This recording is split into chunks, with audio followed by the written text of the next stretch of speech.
J-Mac hanging with you here on 94 WIP.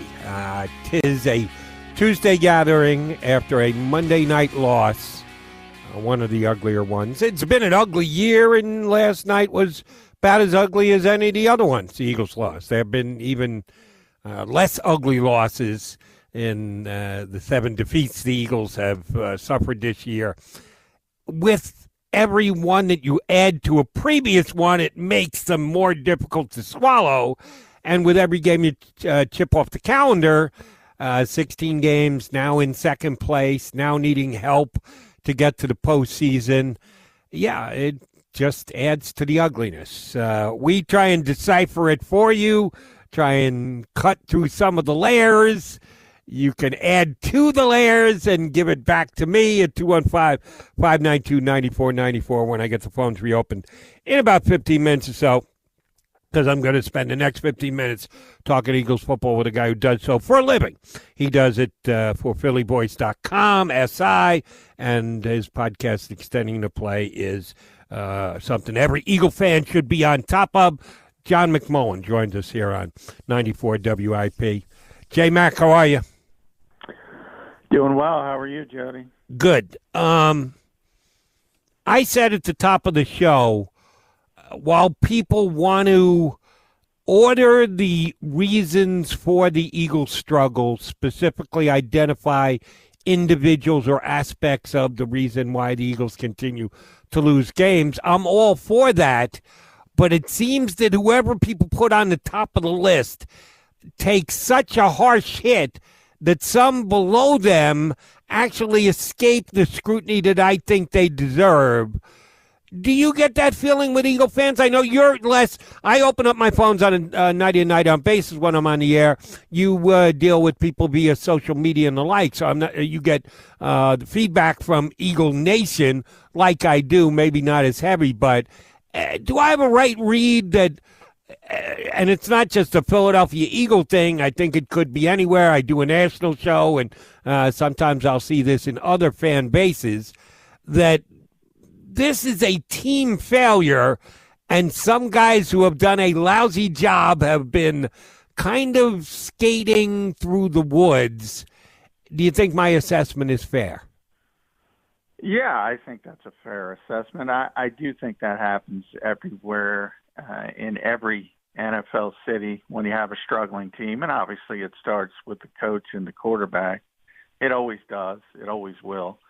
I don't think that changes, but particularly, and that's where the Eagles have struggled mightily, obviously, on the offensive side of the football. Defensively, I thought they played well enough to win. Obviously, they struggled with DK Metcalf, but other than that, and you can look at the numbers and say that's pretty bad when you give up 177 yards to a player even of that caliber. But nonetheless, as a whole, I think they were more than competent. So you look at that offensive side of the football, and there's plenty of blame to go around, but people are always going to focus on the quarterback and his issues, and they're significant, and also the head coach who happens to be the play caller, which is also understandable.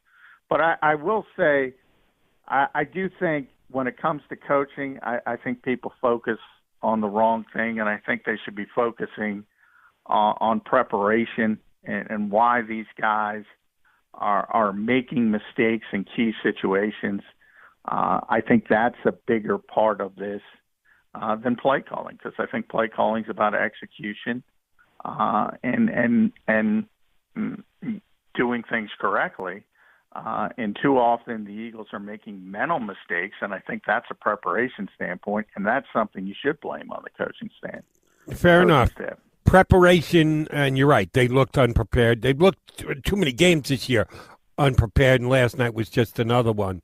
And yes, it starts at the top with Doug Pederson and then down to all his coordinators and the assistants and the many people they have on the coaching staff are not getting the job done. How much of that falls on the players, though, too? They can't get away scot-free. Yeah, I'm with you. I blame coaching first because they keep the players in line and they get them prepared and they jam details into their heads. but the players have to, A, be willing to do the work, and B, intake the information. Is this just a bad practice roster or a not the brightest ship that ever sailed into Philadelphia roster? Well, I think it's bad personnel roster. I think it starts there. I think they're just not a very good football team. I think, ox and razor, simplest answer is usually the correct one. They're just not very good. And I think, to me, there were two examples in that game. The 4th and 4, where people criticized and turned into the interception. That play should have worked. Carson Wentz and Dallas Goedert weren't on the same page, and they're veteran players. I mean, you could say Dallas was injured. He was out for a long time, but he's not a rookie. Carson's in his 5th year now. Those guys should know each other. They should be on the same page, especially in Week 12, this late, 2/3 essentially through the NFL season. Why is that going on? And then the second one, if you go back, Jody, to the red zone play where Jamal Adams got the sack, the Eagles had the perfect play called dialed up for that. They were running a wide receiver screen right to where Adams was vacating, and Jalen Reagor has no idea he's running a wide receiver screen. He goes out and runs a regular pattern.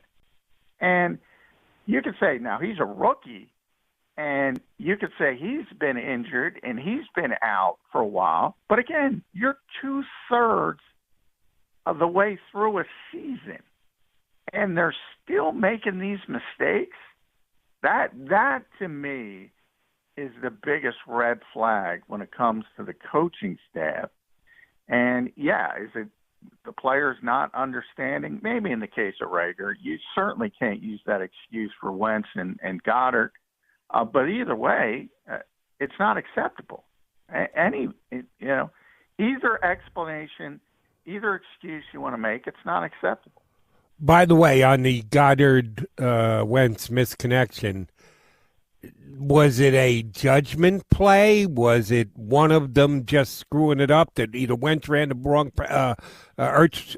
Goddard ran the wrong pattern, or Wentz threw the wrong pattern? What went wrong on that play? Yeah, it is. You're supposed to look at the leverage, and you're supposed to either sit down inside or outside. Dallas went inside. Carson threw it outside, and they both blamed themselves after the game. Dallas took the blame, and Carson took the blame. So it's hard to know who made the mistake, but they both admitted there was a mistake made. And they both wanted to, which, you give them credit. They want to take accountability for it. I do think it was Dallas's mistake just from the way he explained it. And it's interesting because they ran that play 4 times, and 3 times it was successful. And the one time it wasn't was arguably on the biggest play of the game. They would have no way of knowing if they would have came back. They were down 2 scores, but they would have converted. Who knows? They might have scored a touchdown. But it's one of those things, and certainly with those 2 veteran players, as I said before, it's just not acceptable. You see at the end of the game the breakdown between runs and passes, old run-pass ratio argument that we've been having here for decades in Philadelphia. Once again, much more heavy-handed for the passing game.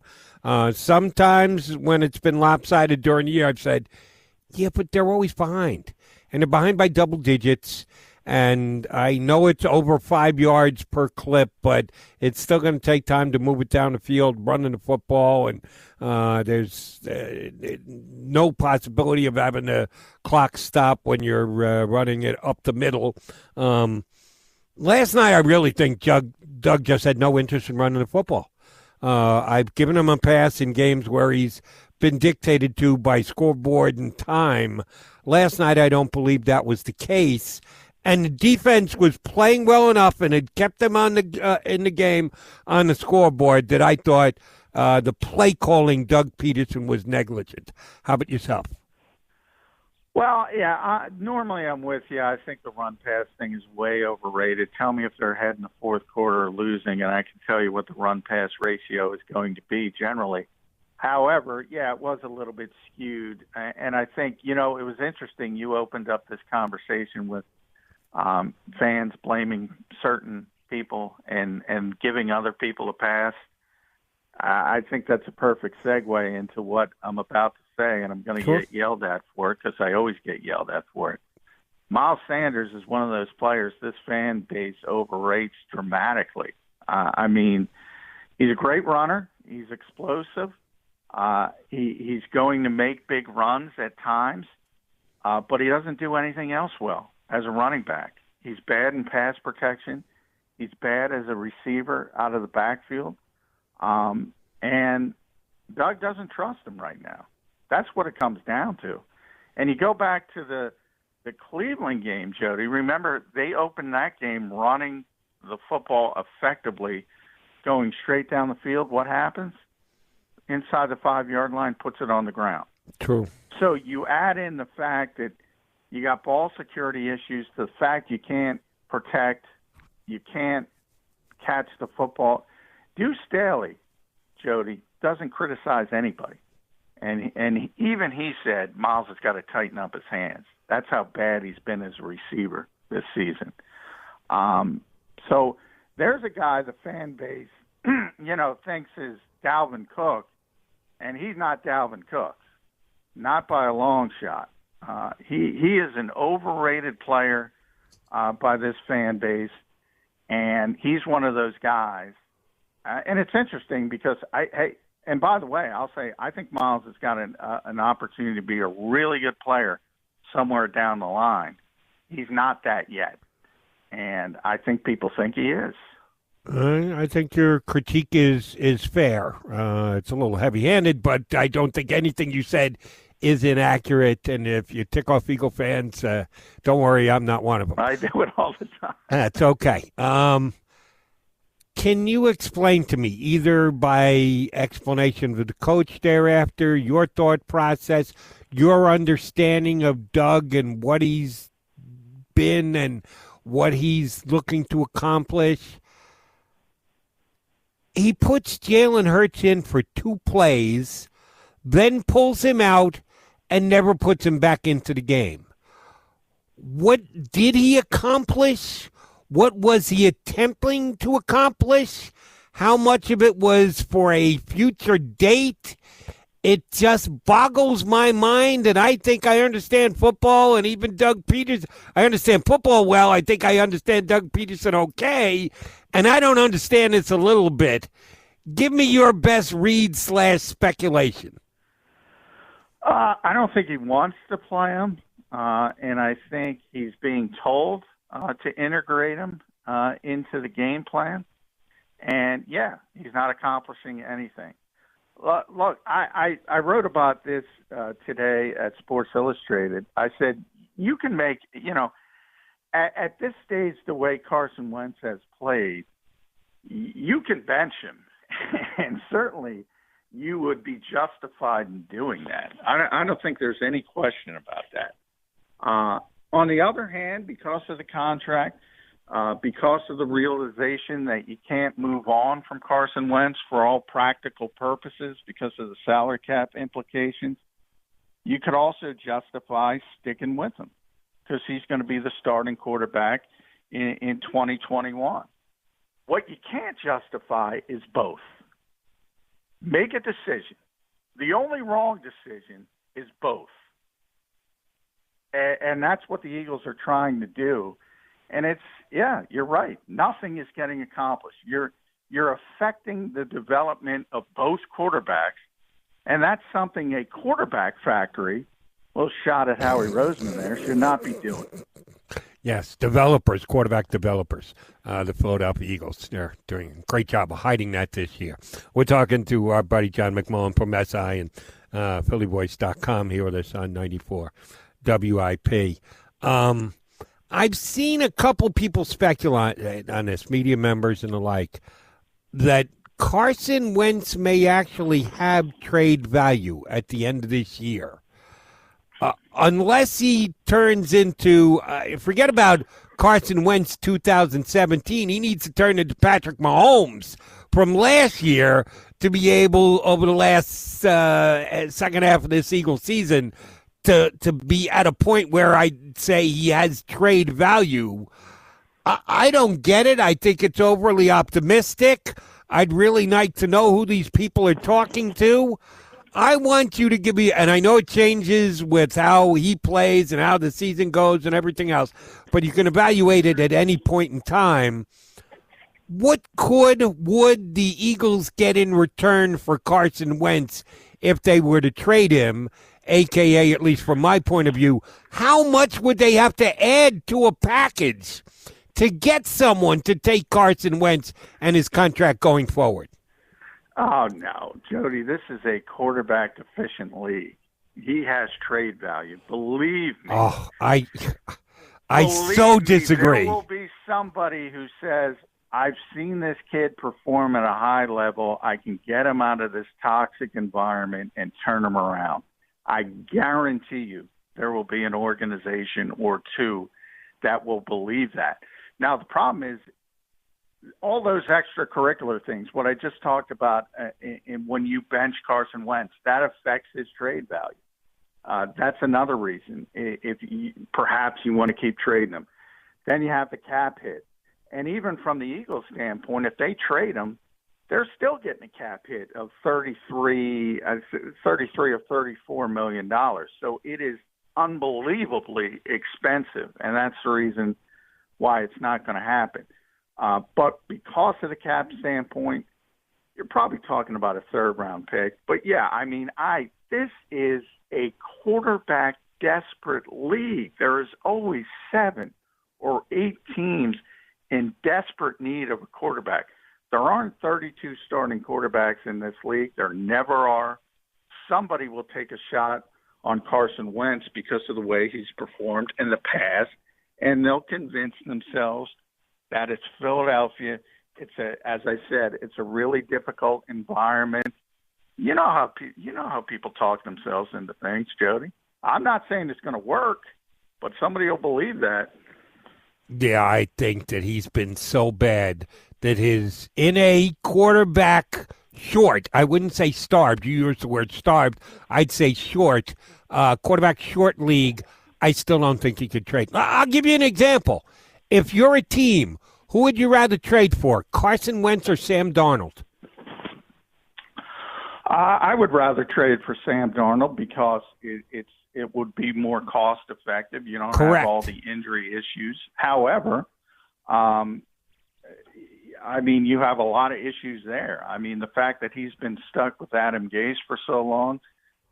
You know, I often talk about, you go back to the Donovan McNabb draft and you think about all the quarterbacks taken in that draft. If any of them would have gotten with Andy Reid and vice versa, Donovan McNabb going to another situation, how would that have worked out? Coaching means so much to the development of quarterbacks. What the advantage Wentz has over somebody like Darnold is he has performed at the highest level. And that's why somebody somewhere will talk themselves into it. Okay. And you know how much of a Carson defender I was for the majority of the year, but the reality is just smacked me upside the head, and I don't see it improving between now and when they could trade him at the end of the year. You're saying you think they could get a third-round pick. I'm saying they would have to add a third-round pick in just for someone to take him off their hands. I just don't see we'll it. take a gentleman's bet on that. In the quarterback efficient league. Exactly. So you don't even think there's a chance that they will play Hurts? Because if Doug's still the coach, you don't think he's going to put Hurts in and put Carson on the bench? No, I think there's a chance. I think when they officially are out of it, if that happens at any point with this division, I think then they would go away. I think if Carson even sprains an ankle, a slight sprain, a small injury, I think that would be an excuse to get him off the field, something of that nature. And then there's the most likely scenario Jeffrey Lurie just puts his foot down and says, I've seen enough. You got to play Jalen Hurts. So I think there's a number of ways Hurts gets on the field. I think the head coach doesn't necessarily want to go in any of those ways. All right, given the hypothetical you just threw out there, Jeffrey Lurie puts down his foot and says we must play Jalen Hurts. How Doug's response is, okay, fine, and he signs off on it, and in the post-game press conference says, I'm the coach, I make the quarterback decisions, and he owns it? Or we as an organization decided it was, and then you can read into it whatever you want, or does he come right out and says, well, Mr. Lurie, he's the owner, and he said play him, so I put him out there. How does Doug handle it? Well, I don't think he handles it in the last way there. That's just not his way. But I do think he's getting frustrated. I do think you could sense it, and I can't believe I'm saying this less than 3 years after Super Bowl 52. But I'm starting to think we're reaching the end of the road, and I think a lot of it is from Doug's frustration in the fact that there is too much meddling from the front office.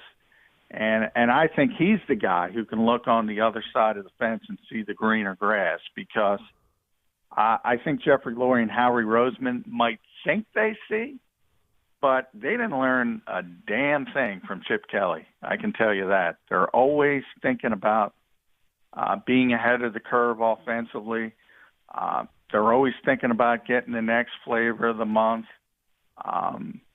It didn't work the last time they did it. They got a Super Bowl winning coach, and they've already forgotten about it. And I'm a little shocked by it, to be honest. It's funny that you say that, being ahead of the curve.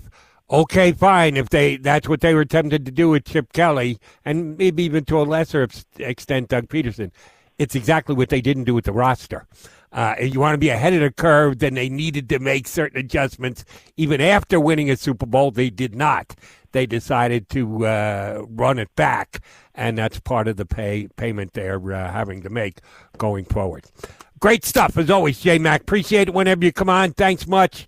We will do it again next week. Thanks, buddy. All right. Thank you, Jody.